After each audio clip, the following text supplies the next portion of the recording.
a reality on the ground. And third, by taking the lead in ensuring the country teams unite behind cooperation frameworks. And fourth and last, by working not just with governments, but also businesses, civil society, and academia. This week, the Secretary General has convened a global meeting with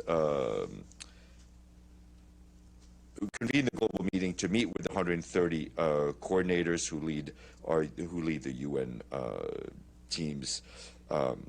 Yesterday, the Deputy Secretary General Amina Mohammed and resident coordinators exchanged ideas and solutions on how RCs can summon the full force of UN assets to increase ambition, scale, and pace of support to sustainable development. Over 90% of host governments in countries we serve found that the UN resident coordinators ensured a coherent UN response, with the UN being more relevant to their development needs. 77% of governments also perceiving that the UN works better together now than it did before the 2018 reforms. Over the course of the week, resident coordinators will continue to engage with a range of UN leaders to tackle the challenges of the pandemic, including around labor markets, the impact and role of women, while boosting climate change adaptation, mitigation, and financing for the SDGs. Of course, the meeting is being held virtually. Senior personnel announcement for you. The Secretary General is appointing Joyce Msuya of the United Republic of Tanzania as Assistant Secretary General for Humanitarian Affairs and Deputy Emergency Relief Coordinator in the Office of the Coordination of Humanitarian Affairs. She succeeds Ursula Mueller of Germany, to whom the Secretary General is deeply grateful for her leadership and dedicated service during her tenure. The Secretary General also wishes to extend his deep appreciation to Ramesh Rajasingham, who has been serving as acting Assistant Secretary General in that role since March of 2020. Since 2018, Ms. Msuya has served as Deputy Executive Director at the UN Environment Program in Nairobi. A lot more in her bio, which has been posted. Turning to Haiti, I can tell you that we join our colleagues there to express our deepest condolences and solidarity with the Haitian people following the gas tank explosion overnight in the northern city of Cap-Haïtien. The UN on the ground has already mobilized to support national authorities in response to this tragic accident. The UN mission in Mali reports to us that a peacekeeping patrol today hit an improvised explosive device near a camp in the Kidal region. Preliminary reports indicate that 2 peacekeepers were injured and then transferred to a UN hospital for treatment. Today's attack is the latest perpetrated against the UN mission. Yesterday, another logistics convoy hit IED near Douentza with no casualties.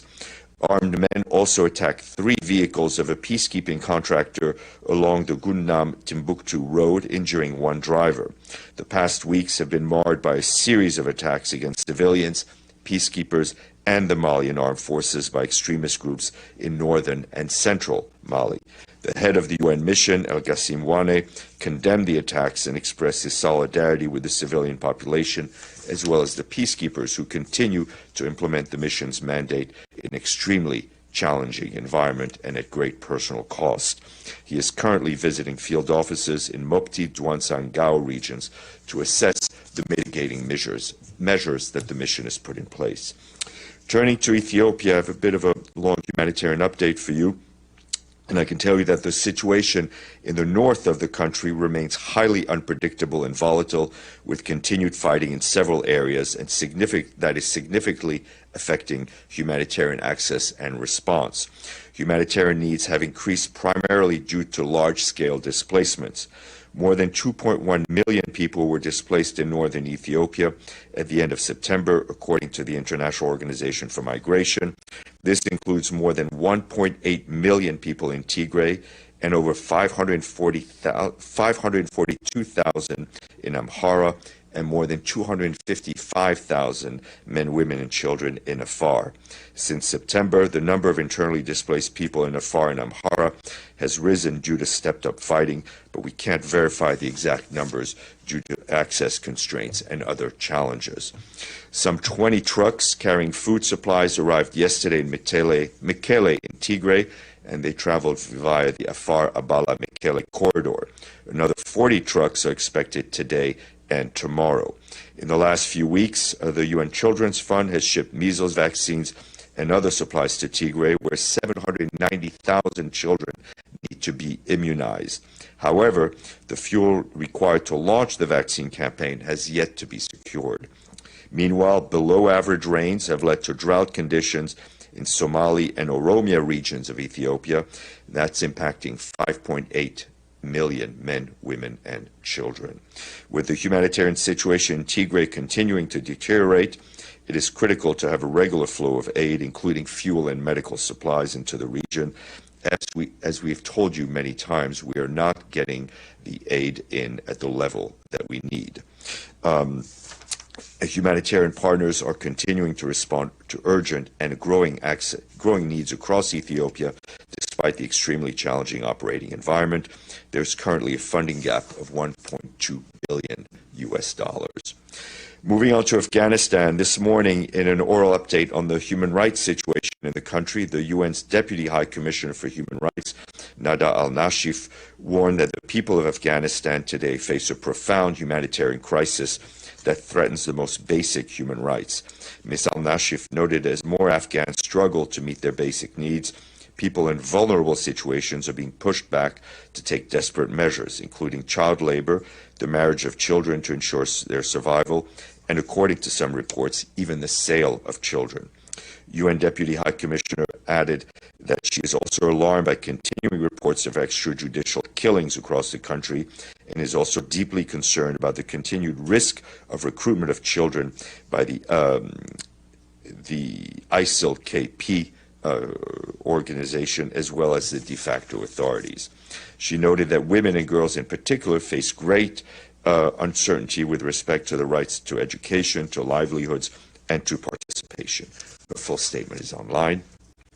Also, on the humanitarian end on Afghanistan, the World Food Programme told us today that if so far in 2021, it has assisted 15 million people, with 7 million people assisted in November alone. That's up from 4 million in September. WFP has also been able to pre-position food in strategic locations across the northeast and central highlands of Afghanistan, where heavier winter snows can cut off communities from assistance.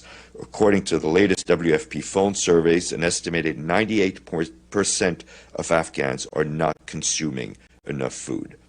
That's only 2% of the Afghan population that feels they're consuming enough food. That is a 17% rise since August. WFP warns that spiral economic crisis, conflict, and drought has meant that an average family can now barely cope. According to WFP, families are resorting to desperate measures as the bitter winter sets in. 9 in every 10 households in Afghanistan are now buying less expensive food.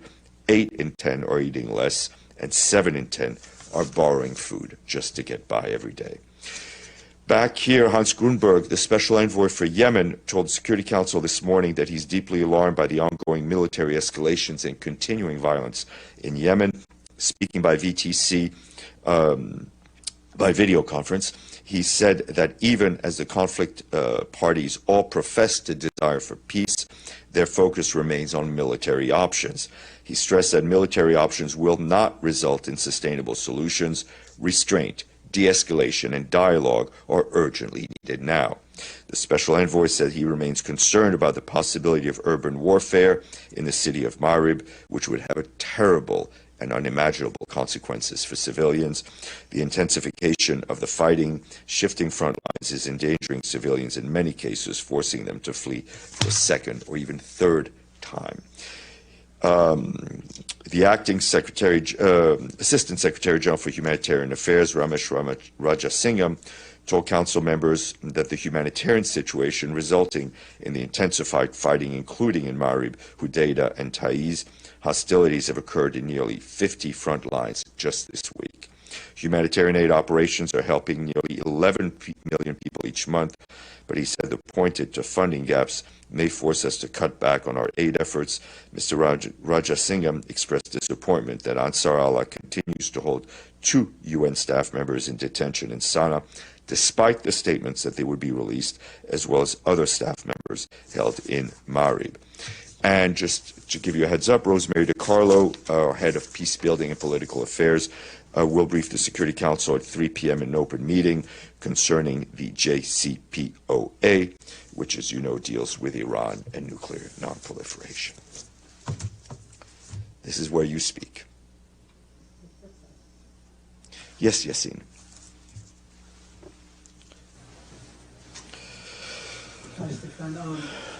Libya scheduled this month's 24 election, and Islam Gaddafi trying to run for president. What do you think, the UN think about that? Look, we continue to support the Libyan authorities in their preparations for the parliamentary and presidential elections.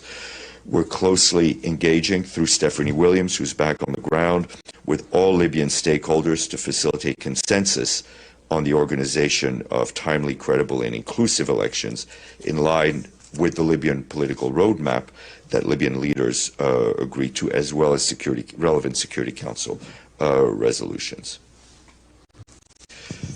Okay. I think I have a question in the chat. Mushfiqul Fazal, please.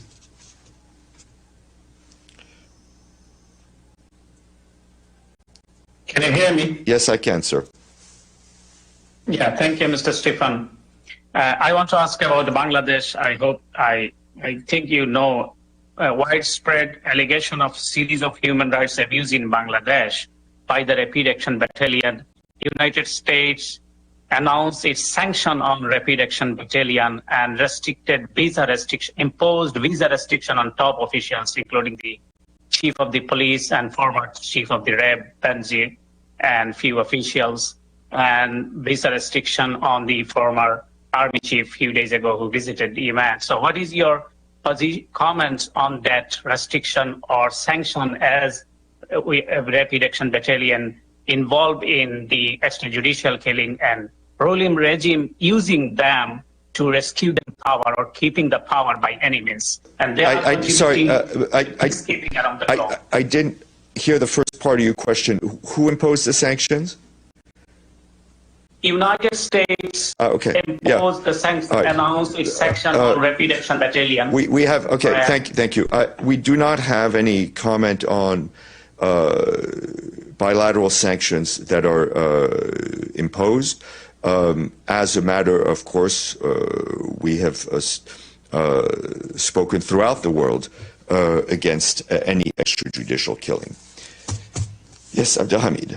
And before, if you'll indulge me, Abdelhamid, I forgot to read one more note, which is I want to mention that as the 20th replenishment process of the International Development Association, IDA 20, gets underway today, the Secretary General said its success is needed to avoid economic collapse in vulnerable middle and low-income countries struggling to overcome a protracted pandemic and recover their economies. For her part, the Deputy Secretary General said the IDA 20 replenishment is critical to retain hope of delivering on the commitments of the 2030 Agenda for Sustainable Development in developing and low-income countries. Thank you. Thank you, Stefan. The Israeli occupation forces are not only confiscating Palestinian land, bulldozing their homes, expanding settlement activities, but also they're stealing their culture. In this picture, I want you to look at it. The contenders for Miss Universe, 3 of them stole the Palestinian embroidered dresses and appeared as they are Israelis. I want an answer from the UN and especially from UNESCO. How could this attack on Palestinian culture can be tolerated? I have no comment on that. If you want to speak to UNESCO, I can give you their contacts. Okay. Enjoy the rest of the day, because there is a rest of the day. So see you tomorrow. Sorry, just to let you know that the Secretary General will have a stakeout on Thursday at 1 p.m. In front of the Security Council.